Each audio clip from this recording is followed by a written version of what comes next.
Muy bien. Bueno, como ustedes verán, hemos estado anunciando un retiro, ¿no?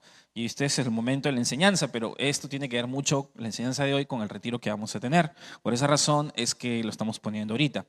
Queremos que sepas una vez más que tenemos un retiro espiritual para la iglesia, para todos los siervos, líderes que participan. Y esto ha sido un poco confuso para algunos porque algunos estaban pensando que solo los directores de los ministerios o solo los líderes de grupos pequeños posiblemente, las personas que posiblemente de alguna forma tienen influencia en la iglesia deberían ir, ¿no?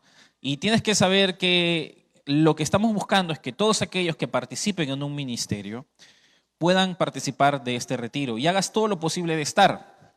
También queremos que sepas que el retiro implica 2 días. Si tú no puedes estar el primero y puedes llegar al final del segundo, nos gustaría contar contigo también. De todas maneras, tenemos un tiempo para estar como iglesia. Si tú puedes llegar quizás tarde, el día viernes, no llegas al inicio, no hay problema, puedes venir. Pero queremos que puedas contar, estar con nosotros. ¿Por qué? Porque es un punto importante que nosotros como iglesia nos preparemos para lo que viene en adelante. Este retiro no es simplemente una actividad, es una preparación detrás y queremos contar con todos en realidad los que están sirviendo. Ahora, si tú no estás sirviendo en un ministerio, posiblemente tú digas, bueno, yo no estoy considerado ahí, llegará el momento. Y queremos que sepas que sí hay una razón de por qué lo ponemos así, porque esperamos que algún día tú también, junto con otros, se sumen a empujar el carro, ¿no? A mover las cosas de una forma intencional, obvia. Y pueden haber razones por las que todavía no estás ahí, quizás eres nuevo, estás aprendiendo todavía y llegará el momento en el que te podrás incorporar. O puede haber otro tipo de razones, razones muy particulares que a veces implican que te detengas un momento en el servicio, o negligencia, ¿no? Que esperamos que no sea tu caso, pero si lo es, entonces, pues, ¿qué podemos hacer? Sin embargo, queremos hablar acerca de esto por una razón muy específica. Y es que el retiro, tanto como la enseñanza de hoy día, también tienen que ver con lo mismo. Es que nosotros, si queremos ser usados por Dios, necesitamos no solamente estar santos en nuestra relación personal con Dios, que es lo que sabemos en la palabra, sino que la Biblia nos habla de estar unidos y ser unánimes. Si tú analizas la Escritura, si tú lees el Nuevo Testamento, si tú ves la Biblia, te vas a dar cuenta que más de una vez vas a encontrar versículos en la Biblia que nos instan, que nos llaman a ser de un mismo sentir, de un mismo pensamiento. Y curiosamente, si tú analizas esto en la Escritura y sobre todo en el Nuevo Testamento, te vas a dar cuenta que Pablo, que es el que escribe gran parte del Nuevo Testamento, tiene mucho que decir respecto a ese tema. ¿Por qué tenemos este retiro? Porque literalmente queremos ser unánimes. Y el tema de hoy día tiene que ver con ello también. Así que te animo a que primero te inscribas en el retiro. Obviamente tiene un costo, hagas el esfuerzo. Si tienes dudas, acércate a cualquiera de los líderes. Te podemos ayudar a ver la forma de cómo facilitarte posiblemente algunos medios si es necesario. Pero queremos contar con todos. Sin embargo, en medio de este tiempo vamos ahora a introducirnos a un tema que justamente se une a esto y se titula, como ustedes lo ven ahí, la humildad y la unidad. Porque una de las cosas que literalmente vamos a ver en la Escritura, podemos ver varias, pero hay una sobre toda, que hace que nosotros estemos unidos. Y es cómo la humildad juega un papel importante en el corazón de cada creyente. Indistintamente de su posición, indistintamente de su sexo, indistintamente de su participación, la humildad es un papel importante, es una característica importante en la vida de todo cristiano. Y lo que vamos a leer hoy día, la porción que vamos a estudiar hoy día tiene que ver de todo con esto, tiene que ver con la idea de ser unánimes y tiene que ver también con la humildad claramente. Y es bien interesante porque esto nos prepara para lo que Dios quiere hacer con nosotros en adelante. Nosotros estamos orando con el cuerpo pastoral para que Dios use la iglesia en las metas que más adelante se van a ir planteando poco a poco. Ya hay cosas claras que hemos dicho, pero que se van a ir desarrollando. Y nosotros sabemos muy bien, porque lo hemos visto anteriormente, y aquellos que han participado de la visión anterior también, la iglesia solo puede ser usada cuando como un mismo cuerpo está dispuesta a hacer la obra de Dios. Entonces quiero invitarte que vayas conmigo a Romanos capítulo 12, versículo 3 en adelante, porque es ahí donde vamos a estudiar. Vamos a leer desde el versículo 3 hasta el versículo 8 y nos vamos a centrar en esta porción para ver cómo Pablo, que es el que escribe, nos va a enseñar acerca de la unanimidad y la humildad al mismo tiempo. Dice Romanos capítulo 12, versículo 3 al versículo 8, dice así, ¿no? Vamos a leerlo y después de eso Vamos a meditar en ello. Dice, digo pues por la gracia que me es dada a cada cual que está entre vosotros, que no tenga más alto concepto de sí que el que debe tener, sino que piense de sí con cordura, conforme a la medida de fe que Dios repartió a cada uno. Porque de la manera que en un cuerpo tenemos muchos miembros, pero no todos los miembros tienen la misma función, así nosotros, siendo muchos, somos un cuerpo en Cristo. Y todos miembros los unos de los otros, de manera que teniendo diferentes dones, según la gracia que nos es dada, si el de profecía úsese conforme a la medida de la fe, o si de servicio en servir, o el que enseña en la enseñanza, el que exhorta en la exhortación, el que reparte con liberalidad, el que preside con solicitud, el que hace misericordia con alegría. Cuando nosotros leemos esta porción, pues tenemos que entender quién lo escribió y en qué momento lo escribió. Y por eso permíteme, antes de poder desarrollar todo lo que vamos a leer hoy día y lo que vamos a estudiar, unos minutos para poder explicarte un poquito cómo empieza esto. Porque aquí hay una parte muy importante que no puede pasarse por alto, y es que el que escribe estas palabras es el apóstol Pablo. Pablo fue un gran hombre de Dios que Dios levantó en un momento determinado con una función específica. Pablo no escribe esta carta a cualquier iglesia y no la escribe en un contexto de pronto que podamos obviar. Él ya ha pasado tiempo, años sirviendo a Dios. Este es un Pablo que podríamos decir un Pablo que tiene recorrido, que ya ha madurado respecto a su conocimiento de la palabra. Y aunque no es perfecto, tiene bastante que decir. Y él les va a escribir muchas verdades en los 11 primeros capítulos de esta carta, que se tiene que entender como un todo, porque una carta es así. Tú no lees una carta medio mensaje, tú lees el mensaje completo, y para que lo entiendas tienes que leer el mensaje completo, y te das cuenta que si lees el mensaje completo desde el primer capítulo hasta el final, en los 11 primeros capítulos Pablo se pasa hablando acerca de la doctrina de la salvación, de la justificación, que es por gracia, por fe, y nos muestra de muchas maneras cómo Dios nos ha amado tanto que su misericordia ha llegado a nosotros de maneras que nosotros no hubiésemos podido alcanzar por nuestros propios medios. Si tú lees los 11 primeros capítulos, te vas a dar cuenta que Pablo está muy convencido de que la salvación es por gracia, de que es un favor de Dios. Y a partir del capítulo 12, Pablo comienza a girar las cosas. Ya no solamente comienza a enseñar, sino comienza a usar casi todo su contenido para aplicar eso. Es decir, a partir del capítulo 12, él comienza a decir, todo lo que sabes es útil de esta manera. Y por esa razón, si tú lees el versículo 1, que es muy conocido, y el versículo 2 también muy conocido, de este capítulo, te vas a dar cuenta que nos habla de un mensaje muy evidente para todo cristiano. El primer verso dice que por las misericordias de Dios, Él nos ruega, dice Pablo, os ruego por las misericordias de Dios que presentéis vuestros cuerpos, tu cuerpo, mi cuerpo, en sacrificio vivo, santo, agradable a Dios, que es nuestro culto racional, o sea, que es la adoración que tiene sentido después de que yo experimento el amor de Dios. Cuando tú lees esa porción, Pablo usa ese versículo y el segundo versículo como una bisagra, literalmente, para poder pasar de toda la parte que te está hablando de manera muy profunda del amor de Dios y de cómo Él ha manifestado su gracia, a cómo tú debes responder ahora. Todos los primeros capítulos nos tratan de cómo Dios nos amó, y ahora los capítulos que continúan de cómo yo amo a Dios. Y por esa razón, ahí se nos dice en el capítulo 12, versículo 1, que nosotros debemos amar a Dios como obedeciéndole siendo un sacrificio que ya no muere, porque Cristo murió. Nosotros somos un sacrificio vivo, que vivimos y en vida morimos a nuestra carne para poder obedecer a Dios.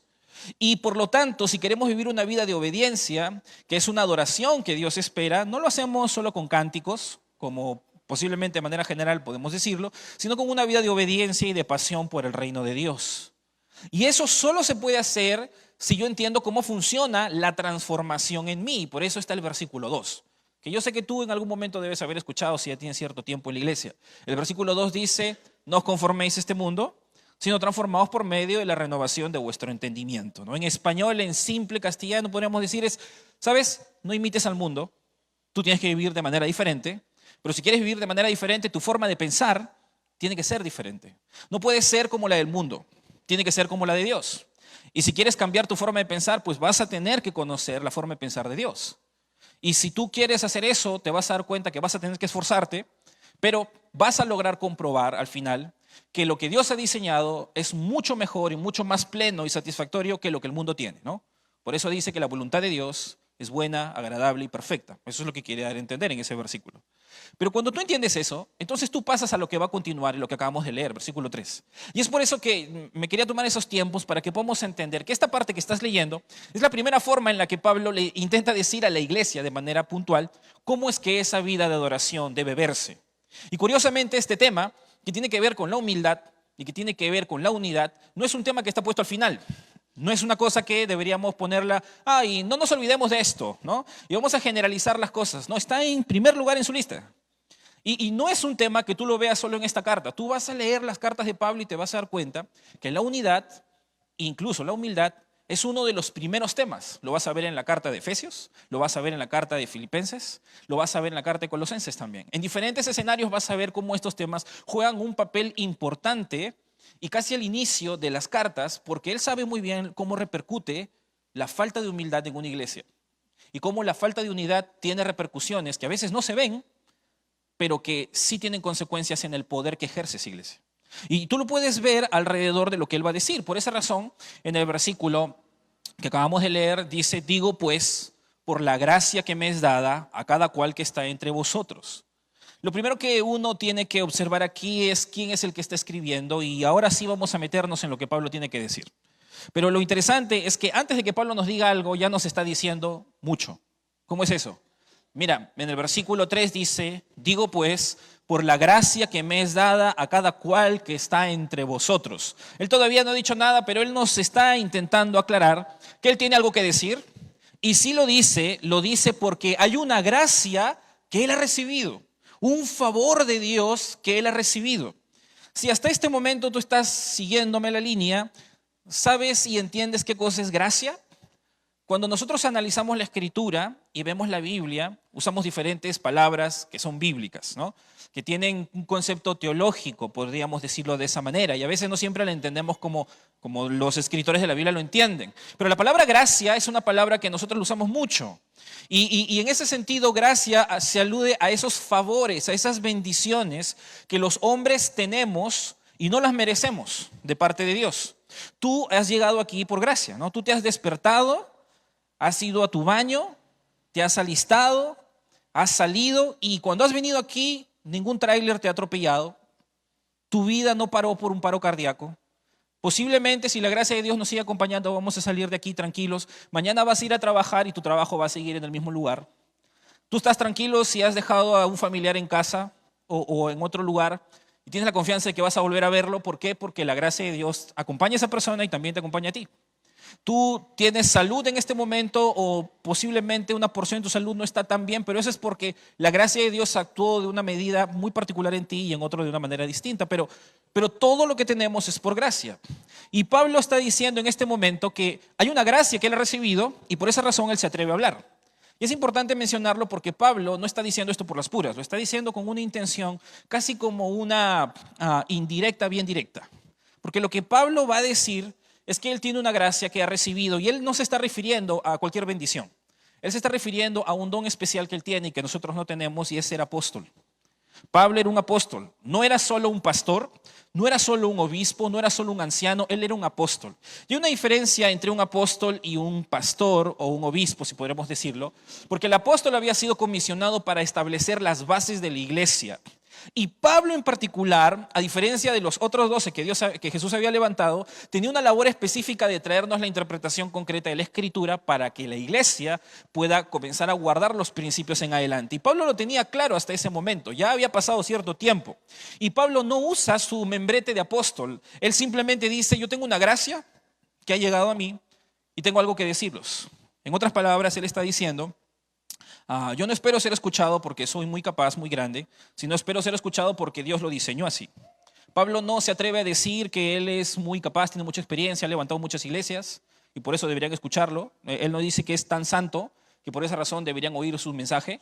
Él no dice exactamente que él incluso tiene una condición de apóstol, no usa la palabra apóstol y en otros momentos sí la utiliza, pero en este momento él no la usa.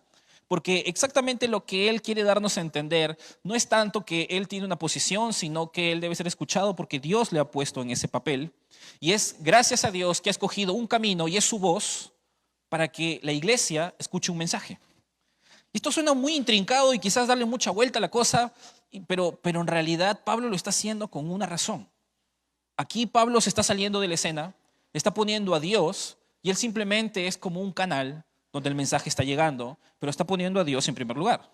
Esto es importante aclarar porque lo que Pablo va a decir a continuación y lo que tú has leído no está escrito como una sugerencia, no está escrito como un mensaje, como que si tú puedes o si quieres o deberías, no. Esto es un mandamiento, está escrito de una manera imperativa, de tal manera que esto no es una sugerencia. Y es como que Cristo estuviera aquí parado, hablándonos y diciéndonos cómo la iglesia se tiene que comportar. Y Pablo entiende muy bien lo que está diciendo. No es la primera vez que Pablo va a escribir de esta manera, pero el contexto de lo que está diciendo lo amerita. Y él está saliéndose del escenario, poniendo a Cristo delante y diciendo, debes escuchar. Y debes estar atento y con mucha humildad estar dispuesto a obedecer. Eso es lo que Pablo está intentando dejar claro. Ahora, cuando nosotros leemos esta porción, aprendemos que las palabras de Pablo están intentando mostrar algo que nosotros no podemos pasar desapercibido. Y es darte cuenta que Pablo está resaltando la gracia de Dios. Antes de cualquier cosa, antes de que él dé un mensaje, antes de que él diga algo, él está poniendo claro que él no es nada si no fuera por la gracia de Dios. Él ha experimentado la gracia de Dios de muchas maneras. Si conoces la vida de Pablo, sabes que Pablo fue un perseguidor de la iglesia, que él no hizo cosas que necesariamente va a orgullecerse, pero lo que sucede es que Dios supo cómo rescatarlo, transformarlo y usarlo para bien. Pablo es muy consciente de cuál es su papel y cuál es el papel de Dios, y él no está sobredimensionando su imagen. Él no está sobredimensionando su ministerio ni lo que él tiene que decir. Es más, está siendo preciso como un cirujano, diciéndote cuál es mi papel en todo esto que voy a decir. Y lo voy a hacer con mucho cuidado para que no vayas a pensar que me estoy atribuyendo algo que no es. Eso es lo que Pablo está intentando decir. Y no es la primera vez. Pablo se lo dice a la iglesia de Corinto años antes, porque la iglesia de Corinto había entrado en un problema con la gracia, tanto que se habían olvidado de que todo lo que tenían era por gracia, y Pablo les dice a ellos, porque ¿qué tienes o qué te distingue o qué tienes que no hayas recibido? Y si lo recibisteis, ¿por qué te glorías como si no lo hubieras recibido? Pablo lo tenía muy claro y de esta manera él va a hablar. Y lo que primero les va a decir es literalmente cuidado con la soberbia. Así de directo. Por eso es que él tiene mucho cuidado. No está diciéndolo simplemente porque él tiene que escribir bien, sino porque el tema que va a tratar es un poco delicado. Todos podemos caer en la soberbia. Y él va a hablar de la soberbia muy puntualmente y va a ser tan incisivo que él tiene que tener cuidado de no caer en esto. Pero hay que aclarar esto. Dice el texto, que no tenga más alto concepto de sí que el que no debe tener. Por eso el texto dice, digo pues, por la gracia que me es dada, a cada cual que está entre vosotros, a todos los que están entre ustedes, que no tengan más alto concepto de sí que el que debe tener. Aquí Pablo comienza a poner el tema en la colación, el punto, el mandamiento. Y es un mandamiento que va en contra de la arrogancia, literalmente. Hay un principio que nosotros debemos entender y creo que no es nuevo si ya tú tienes tiempo en la iglesia, y es que en el evangelio que nosotros predicamos, que nosotros se supone vivimos, ¿no? y nos movemos y tenemos la gracia de poder experimentar, no hay nada que haga que alguien desarrolle algún complejo de superioridad. Ninguno de nosotros debería en algún momento sentirse más alto que otro. Y en ningún momento deberíamos considerar menospreciar a otro por algún tipo de actitud o posiblemente de acto en particular.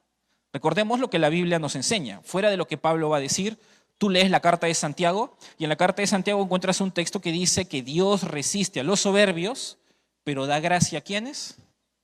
A los humildes, ¿no? Lo conocemos, ¿no? Por otro lado, nosotros encontramos un momento en el que Jesús está bien consternido. De hecho, el texto nos habla de que Él está emocionado y eleva una oración al Padre y después de darle gracias a Dios, porque Él se ha dado cuenta y es muy consciente de esto, de que Dios se ha revelado a aquellos que son humildes, que son como niños. De hecho, Él comienza a hablarle a sus discípulos y una de las cosas que les dice es, llevad mi yugo sobre vosotros y aprended de mí que soy uno, manso y humilde de corazón. Este es el llamado que nosotros tenemos, ¿no? Nadie llega a Cristo con altivez de corazón. No cabe la arrogancia en el corazón de un hijo de Dios cuando entiende el evangelio de una manera correcta. No solo hemos sido llamados a ser humildes, es que la humildad es la condición natural de un cristiano que está bien con Dios, que está alineado con Él. Si nuestra respuesta fue aceptar a Cristo en nuestro corazón en algún momento, o sea que alzaste la mano porque dijiste, yo quiero recibir a Cristo. O posiblemente en una oración, en otro contexto, tú dijiste, Dios, me arrepiento de mis pecados. Es porque tú empezaste reconociendo tu condición. Jesús en el Sermón del Monte, si te acuerdas en el capítulo 5 de Mateo, él se sienta, sus discípulos vienen y él comienza a hablar y dice, bienaventurados los pobres en espíritu, porque de ellos es el reino de los cielos, ¿no? En una forma más coloquial, lo que está diciendo a un judío, pero aplicado a nosotros es, ¿sabes quién es el feliz, el bienaventurado, el que va a encontrar la dicha en la vida? Aquel que es consciente de su pobreza espiritual. Ahora, no está hablando de que tú mires tu billetera y no tengas plata, ¿no? Que no tengas en tu tarjeta de débito ahorros. No se refiere al dinero ni a tu comodidad económica, se refiere a pobreza pero espiritual. No está hablando de condición económica. ¿Y qué es pobreza espiritual? Es que cuando tú estés delante de Dios, vean no tu cuenta bancaria, sino tu cuenta espiritual y tú tengas algo que darle a Dios. No, tú estás en rojo. Así venimos a Dios.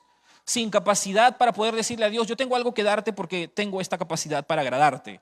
No, alguien que está en pobreza espiritual, y literalmente la traducción es bancarrota espiritual, o sea, quebrado, es alguien que cuando se acerca a Dios dice, realmente no estoy en condiciones de ser alguien de quien tú podrías gloriarte.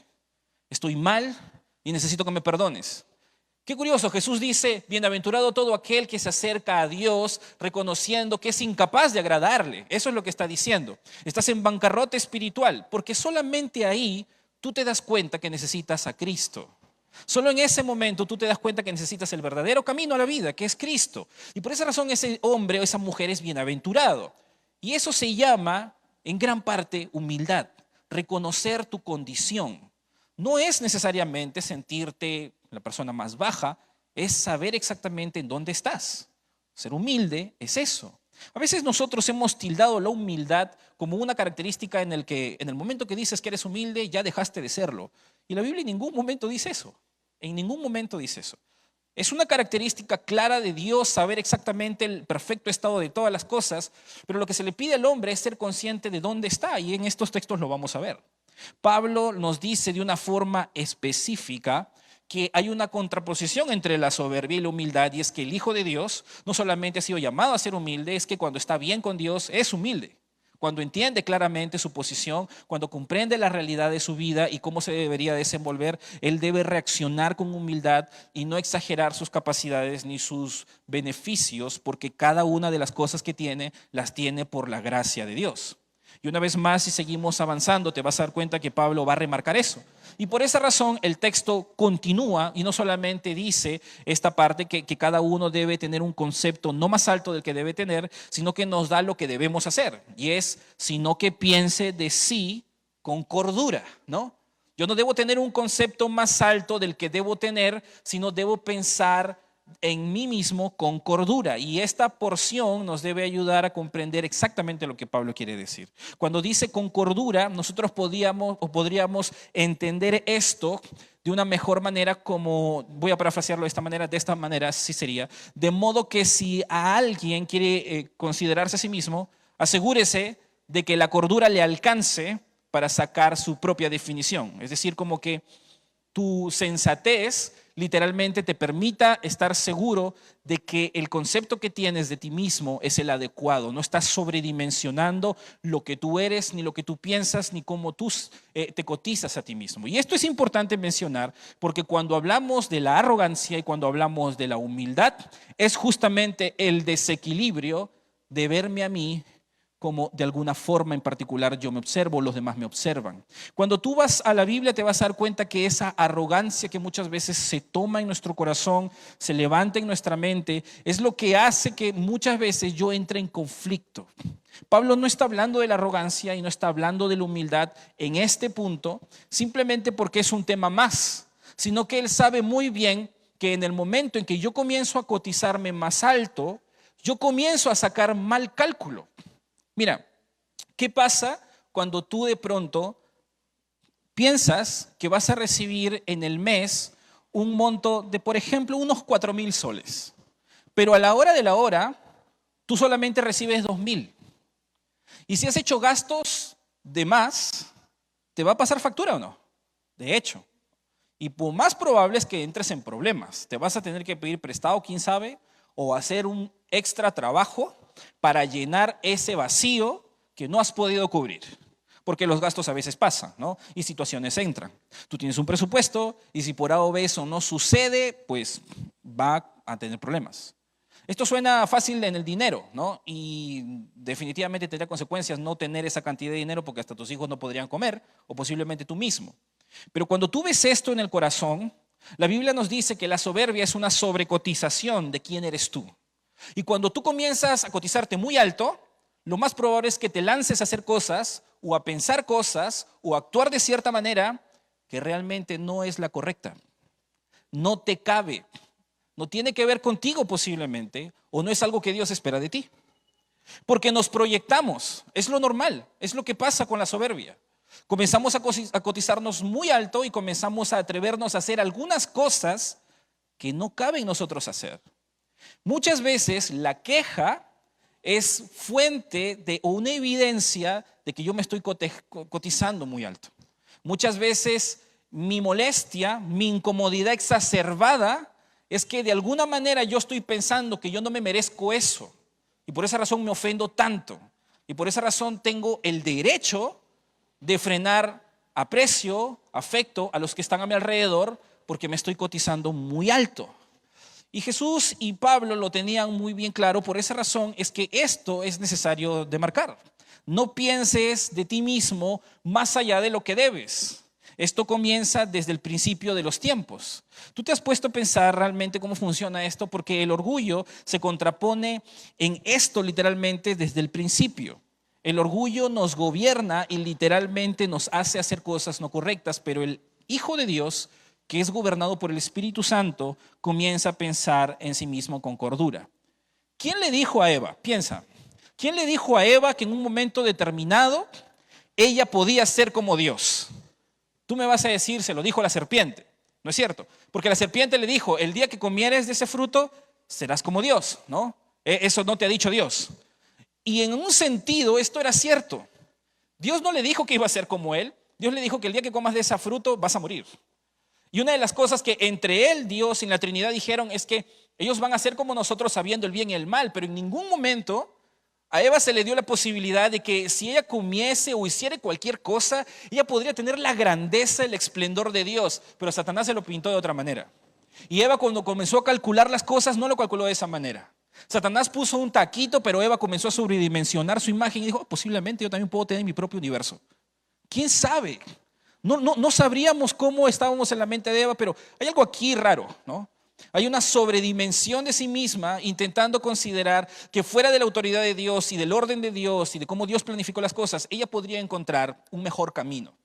Ella en un momento determinado junto a Adán, porque no solo es ella, sino Adán también, comenzaron a sacar cálculos y se dieron cuenta que posiblemente, muy probable, estirando su realidad, ellos podían ser mejor sin los mandamientos de Dios y nos condenó a todos. Un solamente bocado de pan o de alimento, ¿no? Un solo bocado de alimento nos llevó a esto. Y este es un problema. Eva comete este error. Pero no solamente ella, ¿no? Cuando tú vas a la Biblia, vamos a encontrar que el hijo pródigo, de las prédicas que acabamos de recibir hace no mucho con el pastor Raúl, una de las cosas que se ve en este hijo que de pronto se aleja de su padre, entra en locura, entra en una sobredimensión de lo que es y de sus derechos, pide su recompensa, su herencia y detrás de eso lo gasta. Y cuando está frente a los cerdos, en las consecuencias de su despilfarro, él dice el texto, volviendo en sí dijo, ¿cómo en la casa de mi padre hay todas estas cosas y yo estoy aquí? Tú conoces la historia, lo más probable. Porque lo que pasa con el pecado de la soberbia es que nos hace pensar de nosotros de una manera no realista. Nos hace sobredimensionarnos de tal manera que comenzamos a sacar cálculos errados y comenzamos a atrevernos a hacer cosas de las cuales nos vamos a arrepentir. A veces son cosas que vamos a decir, a veces son cosas que vamos a hacer, a veces son iras que vamos a descontrolar y muchas veces todo eso se juega bendiciones para nuestra vida. El texto nos dice de manera muy puntual que debemos pensar de nosotros con cordura conforme a la medida de fe que Dios repartió a cada uno. El texto dice conforme a la medida de fe que Dios repartió a cada uno. ¿A qué se refiere esa porción? Pablo dice que si yo voy a pensar y voy a evaluar mi propia vida, debe ser en base a una medida. Ahora imaginemos una balanza, ¿no? Donde yo voy a poner quién soy y qué soy capaz de hacer y comienzo a poner en un lado de la balanza lo que yo creo de mí. Pero al otro lado tú tienes que poner, para que eso esté equilibrado, la misericordia de Dios, esa fe que Dios ha entregado y repartido, y tiene que estar equilibrado. Pablo está diciendo que si vas a hacer un cálculo de ti mismo, debes hacerlo en base a esa medida. Y si vas a calcular a otro, también. ¿A qué se refiere cuando el texto habla de la fe y de esa medida de fe? Bueno, Pablo se puede referir a muchas cosas y aquí hay toda una controversia entre todos los que analizan este texto porque es muy amplio. Pablo no es muy claro respecto a lo que se refiere, así que esto puede referirse a varias cosas. En primer lugar, y en el contexto de los romanos, se refiere específicamente a la gracia que cada uno de los cristianos hemos recibido cuando hemos aceptado a Cristo en nuestro corazón, y hay dones espirituales que hemos recibido. Si tú sigues leyendo, Pablo les va a hablar de algunos dones y de cómo esos dones se ejercen en algunos ministerios y cómo esa gracia llega a todos. Si tú eres un hijo de Dios, la Biblia dice que Dios te ha dotado con un don espiritual que tú debes descubrir, que tú debes trabajar y que tú debes implementar en el desarrollo de la iglesia.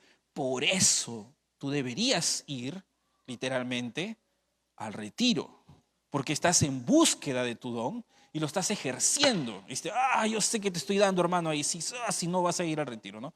Porque el texto lo dice, hermano, de verdad. Ahora, si eres nuevo, bueno, se entiende, hay un proceso, pero si ya tienes tiempo, sóbate, hermano, ¿no? Literal.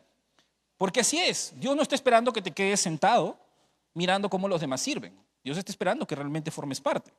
Y el texto intenta decirnos de una manera puntual, hey, hay gracia repartida, no para que la quedes mirando, sino para que la uses.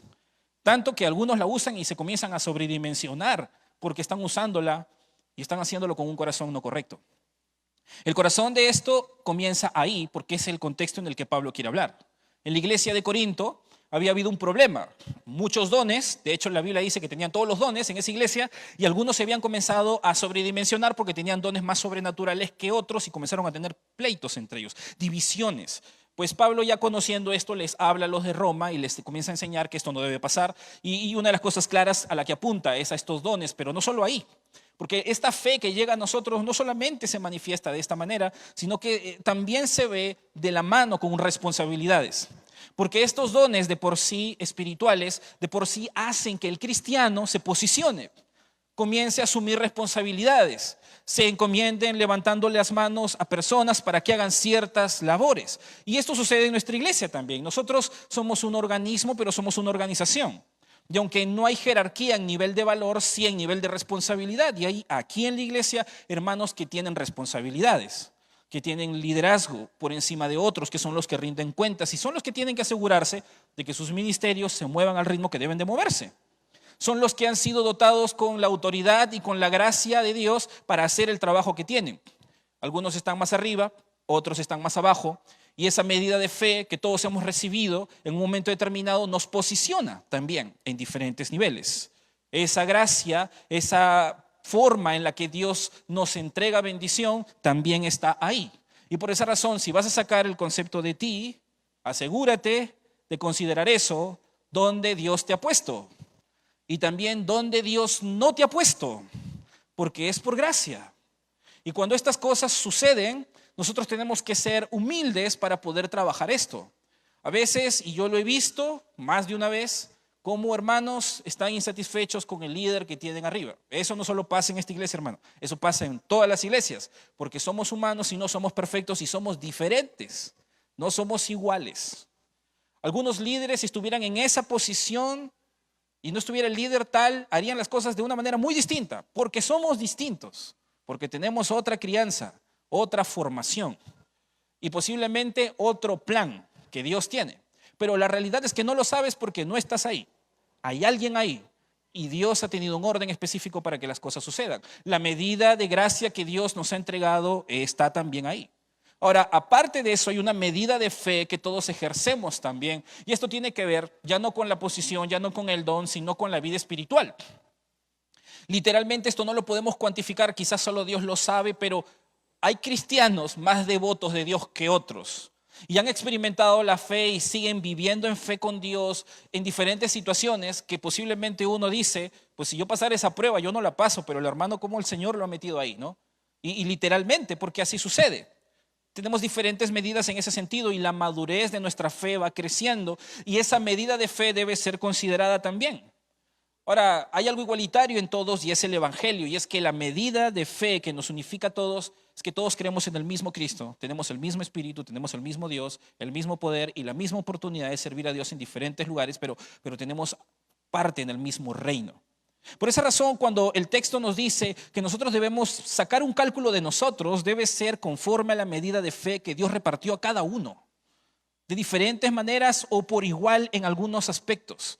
Y nosotros no podemos, detrás de todo eso, pensar que dentro del cuerpo de Cristo, dentro de la iglesia, yo tengo oportunidad para sobredimensionar mi concepto de mi vida espiritual, de mi posición, de mi servicio o de lo que yo hago, tengo o sé.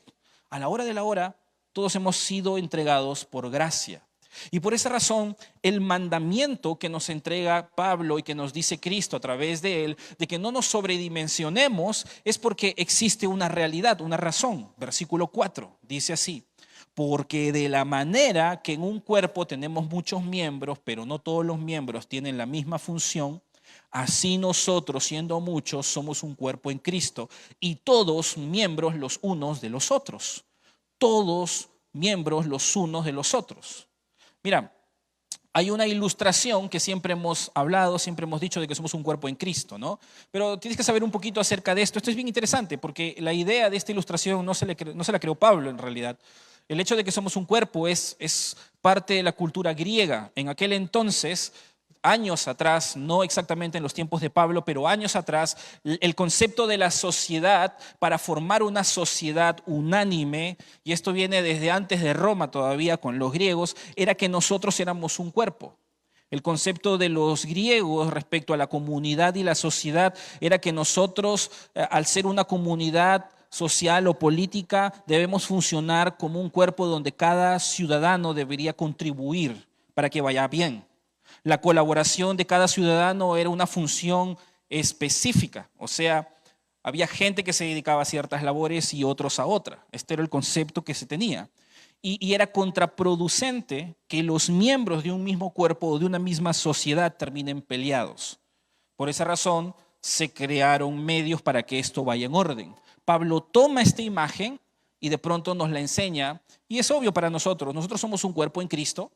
Evidentemente debemos estar unidos, pero no es tan simple. No solamente estamos unidos, o sea, no es el hecho de que yo estoy unánime con mi hermano, es que ya estamos conectados. Yo quizás no me llevo tan bien con alguien, o posiblemente tengo algún desliz con alguien, o posiblemente tú con otro, no sé, como sea, pero estamos pegados y eso no va a cambiar por la eternidad, ¿entiendes? Eso no es solo ahorita, es por la eternidad. En el cielo vas a estar siempre unido con todos los hermanos en Cristo que posiblemente no has conocido incluso.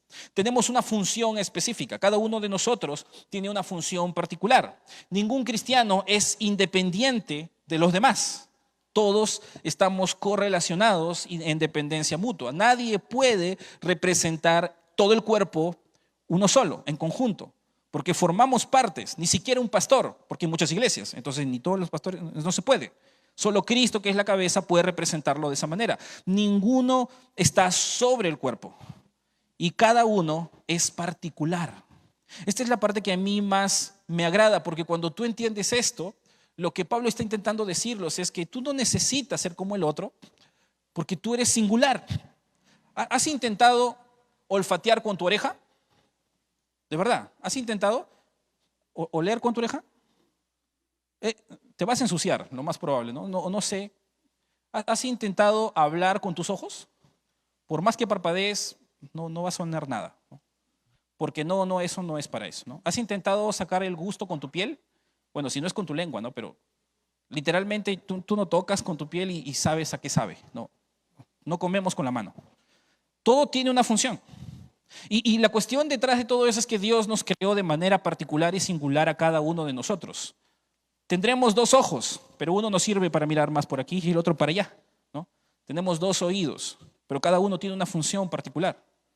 Tenemos muchos cabellos, pero cada uno ocupa un lugar de la piel específico. Cuando nosotros vamos al reino de Dios, podrán haber muchos líderes, pero Dios tiene un plan particular para cada uno. Y aunque cada uno podamos cumplir funciones similares, No necesitamos compararnos, no necesitamos envidiarnos y no necesitamos dividirnos. ¿Qué es lo que Pablo quiere decir? Es muy fácil para nosotros, en medio del orden que establecemos como humanos, que de pronto comencemos a comparar lo que yo hago con lo que hace el otro. Y en el fondo, no solamente Dios nos ve distintos, sino que en realidad eso no tiene sentido y no es beneficioso. Si nosotros comenzamos a tener problemas en el corazón desde adentro, a través de nuestro servicio, vamos a traer complicaciones. Pablo nos dice que nosotros somos un cuerpo unido, cada uno particular, y aunque nos desempeñamos de manera distinta, en realidad yo no necesito compararme con el que está a mi costado. El texto en el versículo 6, por esa razón, nos dice, de manera que, teniendo diferentes dones, según la gracia que nos es dada, si el de profecía úsese conforme a la medida de la fe, o si de servicio en servir, o el que enseña en la enseñanza, el que exhorta en la exhortación, el que reparte con liberalidad, el que preside con solicitud, el que hace misericordia con alegría. De tal manera que Pablo concluye de esta manera. Si nosotros somos conscientes de que somos unidos y que somos un cuerpo y que somos distintos y que todo lo que tenemos es por gracia, entonces no debe haber nada que frene mi esfuerzo para con Dios. Esta afirmación nos debe ayudar a ejecutar nuestros dones con el mejor del empeño. Nosotros deberíamos entender de una manera mucho más puntual que nuestros dones espirituales y la gracia de Dios que nos rodea nos hace no solo particulares, sino nos pone una ruta libre para poder crecer en Dios. Algunas conclusiones que tú puedes sacar de todo esto es que claramente no debemos tener ideas sobredimensionadas de nosotros, de cualquier cosa. No solamente de nuestra fe, sino de nuestra capacidad, de nuestro don, de nuestra posición, de lo que sea. Número 2, no debemos tener envidia de los demás porque no tiene sentido. No tiene sentido que yo quiera lo que el otro tiene cuando yo no estoy ahí. Y yo no soy llamado a estar ahí tampoco. 3, deberíamos darnos cuenta y celebrar que cada uno es singular e importante para Dios. Nosotros no solamente deberíamos estar tranquilos con que Dios me ha hecho único, sino que hasta debería celebrarlo. ¿Sabes por qué? Porque tú no tienes que competir con nadie, hermano. Tú no tienes que competir con nadie. Tú no necesitas ganarle a nadie. Tú tienes que ser como Jesús nada más. Y eso ya es difícil de por sí. Cuando nosotros vamos a la Biblia, nosotros entendemos cómo funciona esto y Dios nos hace de esta manera para que no nos comparemos unos a otros, sino para que nos animemos y nos estimulemos al amor, cada uno donde estamos en ser como Jesús.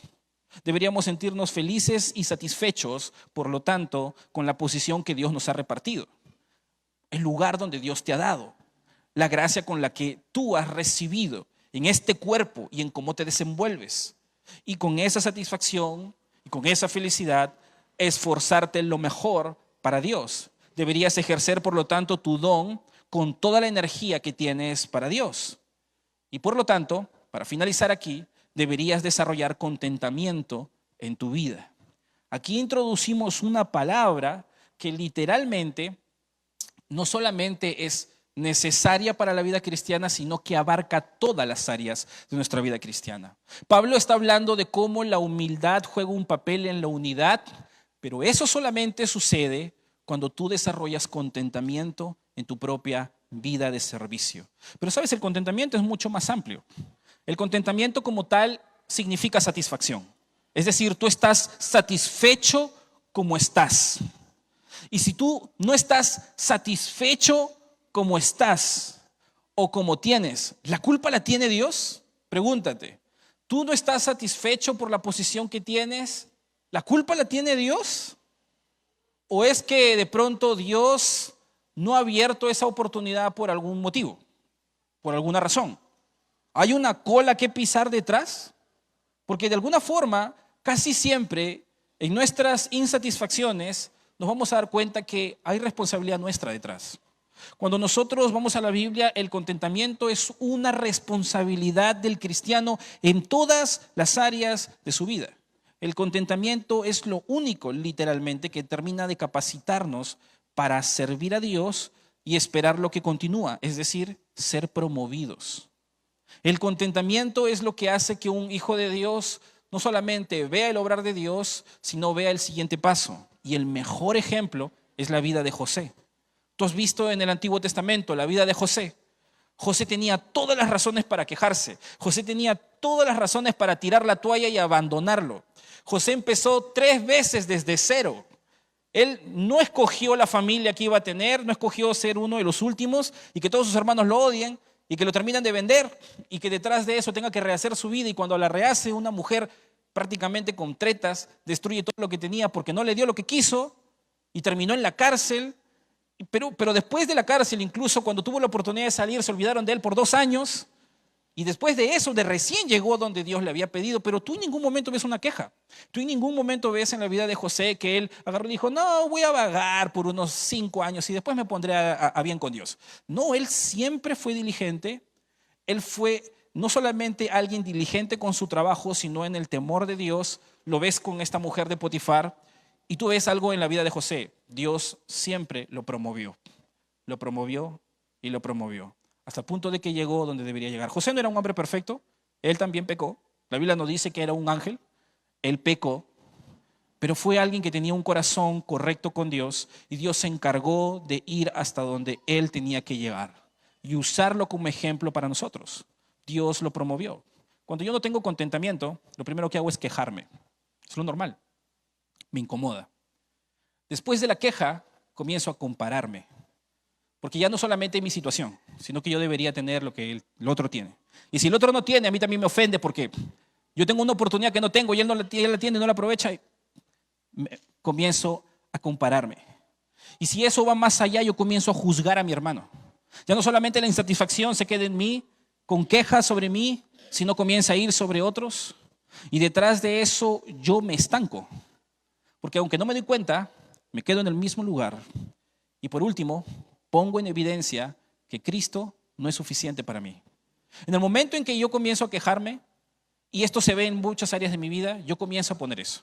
Cuando hablamos del contentamiento, no podemos hablar simplemente del contentamiento en el plano del servicio, sino en todo lugar. Hay esposas que se quejan de sus maridos, hay maridos que se quejan de sus esposas, hay papás que se quejan de sus hijos, hay hijos que se quejan de sus padres, hay jefes que se quejan de sus empleados, hay empleados que se quejan de sus jefes, hay gente que se queja del país, hasta de la naturaleza y hasta del sol, ¿no? Todo. Pero sabes que en cada sentido de queja hay un sentido de orgullo detrás, de que de alguna manera yo no merezco esto. Cuando hay una falta de contentamiento, de alguna u otra manera, yo llego a comenzar a pensar que yo merezco algo mejor. Y Pablo comienza a hablar desde el principio diciendo, no tengas un más alto concepto de ti, no simplemente porque va a cuidar la unidad dentro de la iglesia, sino porque esa es la evidencia de que estás alineado con Dios. Porque en el momento que tú vives quejándote, lo que tú estás diciendo es que en realidad es justo que tú recibas algo mejor. Y la pregunta es, en medio de todo, es, ¿quién te ha dicho que realmente es así? ¿Quién en la Biblia puede sacar y decir que el hombre es digno de recibir todo lo que ha recibido? ¿Tú eres digno de tener todo lo que tienes? Simplemente intenta responder esa pregunta. ¿Tú eres digna de recibir todo lo que has recibido de parte de Dios?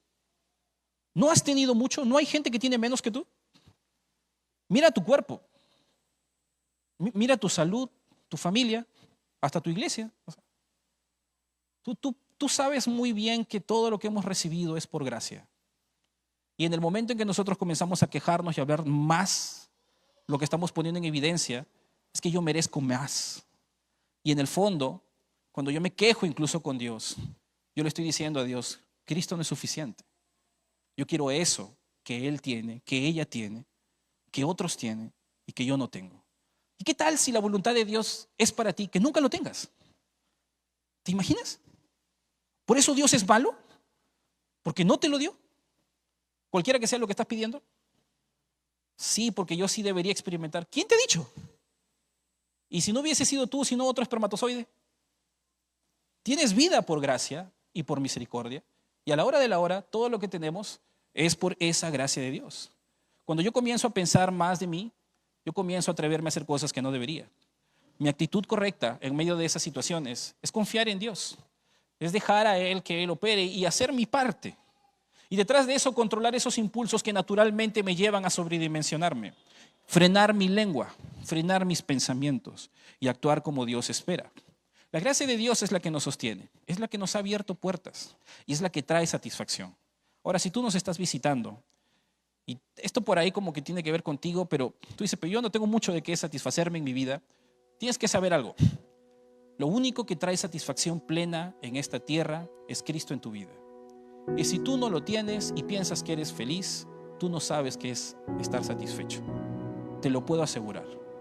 Pero hoy tienes la oportunidad de poder escuchar de Jesús, arrepentirte de tus pecados y encontrar la satisfacción verdadera que solo puedes encontrar en Cristo, que incluso rápidamente en nuestro propio corazón podemos perder cuando nos desubicamos. Pero sin Cristo tú no vas a encontrar la satisfacción verdadera. Ahí donde estamos, quiero invitarte a inclinar tu rostro y dirigirnos juntos a Dios en oración.